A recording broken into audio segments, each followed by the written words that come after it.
Everyone, my name is Shayantan Moitro and welcome back to my channel Excel Guru. Welcome if you are new.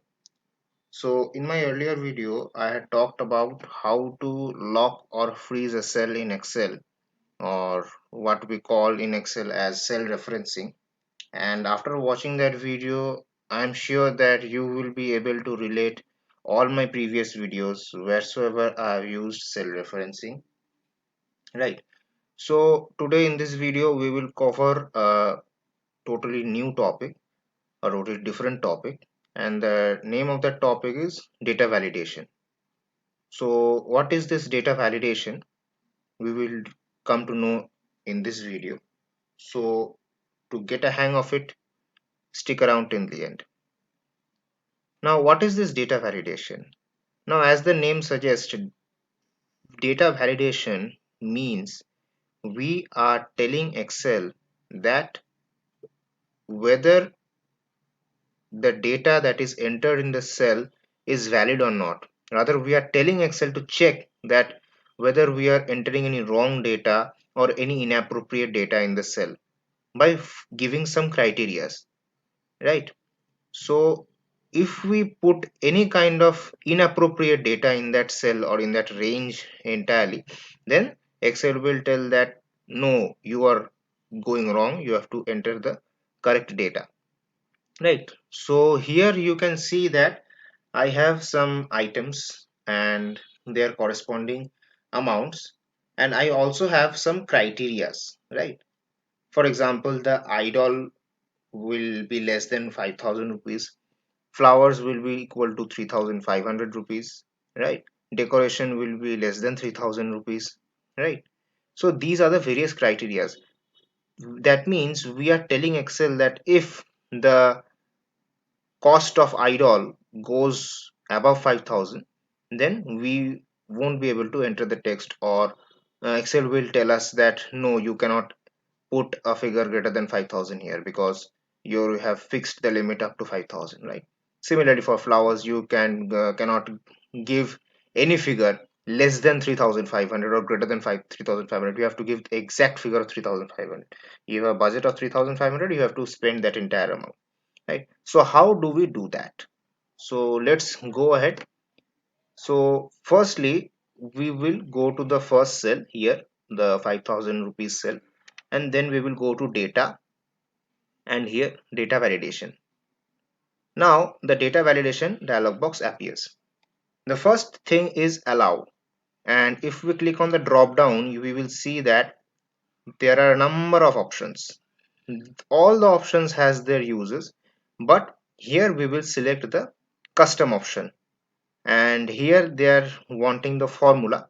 So my formula will be is equal to this cell will be less than or equal to 5,000, right?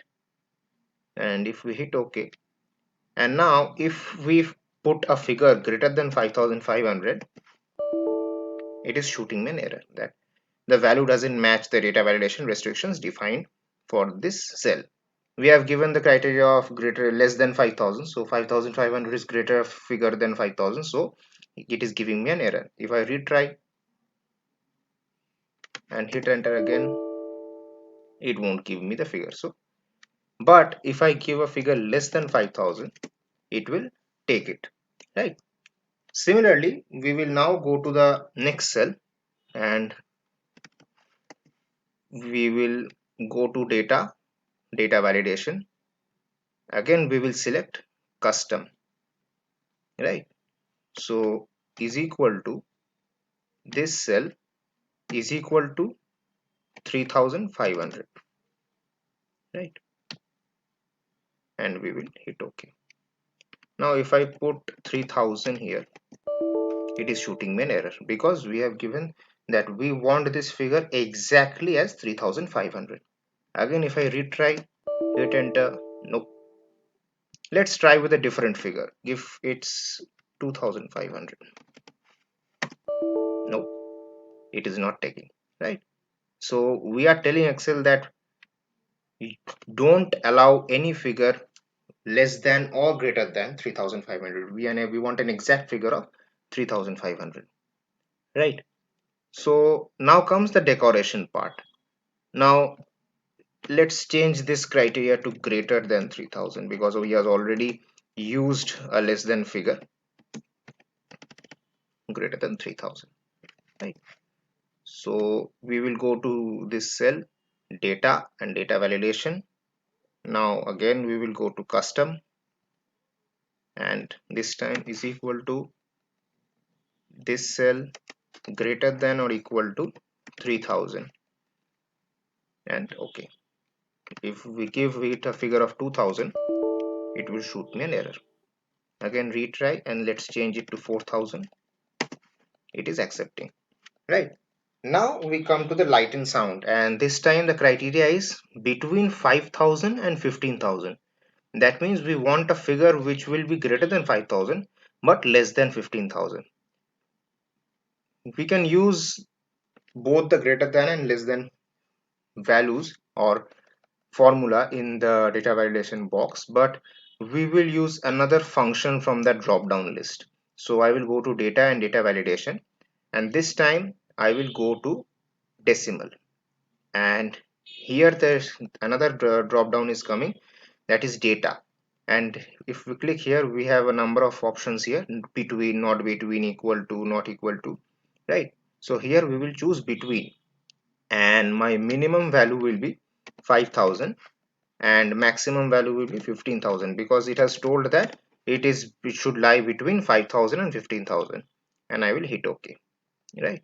So now as it is 10,000, it is not shooting me any error. So if I put it to 20,000, it is shooting me an error, right?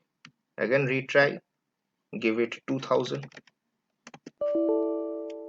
So you can see that they are shooting me an error, right? And the last is 1000 of miscellaneous, and it should be less than 2000. So data, data validation, and custom again, so is equal to this cell less than equal to 2000, right? So hit OK, and if I give it 2500, error, right?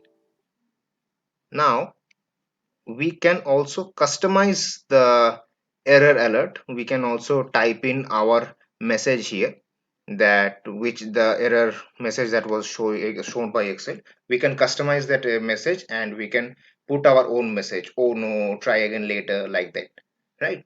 So this is the basic use of data validation, where you can put your own criteria to a particular cell or to a particular range of cells, and you can tell Excel that don't allow any data which violates that data validation. So if you like my video, please press the like button. Don't forget to comment, because your comment is very valuable to me and it helps me improve my content. Don't forget to share the video if you like the video, and subscribe to my channel if you have not subscribed, and press the bell icon so that you get notified as soon as I upload my videos. Till then, see you in the next video.